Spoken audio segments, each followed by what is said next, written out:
Dans ce cours suivant, nous allons donc essayer d'insérer une activité, c'est-à-dire quelque chose que les élèves vont devoir réaliser. Cela se situe donc à l'intérieur de la deuxième liste déroulante. Nous allons commencer par la plus simple, déposer un fichier, c'est-à-dire que les élèves vont devoir rendre un fichier qu'ils auront réalisé. Nous donnons donc tout simplement le nom du devoir, fichier à rendre, une description qui, comme vous le remarquez, est obligatoire.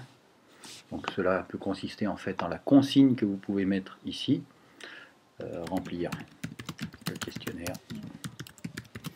et le déposer, par exemple.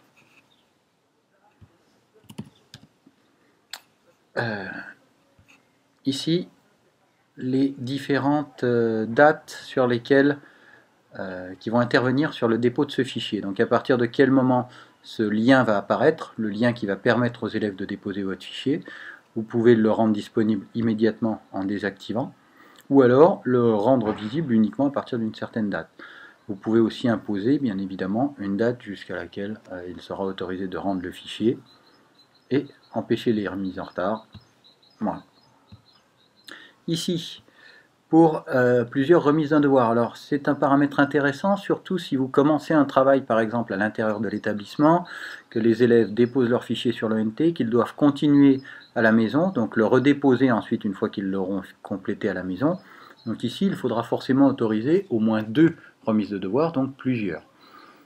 Éventuellement envoyer une alerte par courriel donc sur la boîte ENT, sur la boîte courriel de l'ENT à chaque fois qu'un élève dépose un fichier. Et ici, indiquer la taille maximum que les fichiers vont pouvoir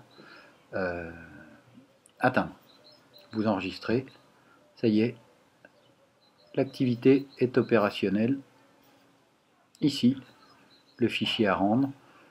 Si je me place du point de vue de l'élève, ici, nous allons pouvoir voir à quoi cela va ressembler. Donc tout en bas, l'élève cliquera sur le lien. Il va avoir ici une invite, la description que nous avons rentrée, il choisira le fichier, donc avec une boîte d'outils, une boîte parcourir, et ensuite il pourra déposer son fichier. Voilà.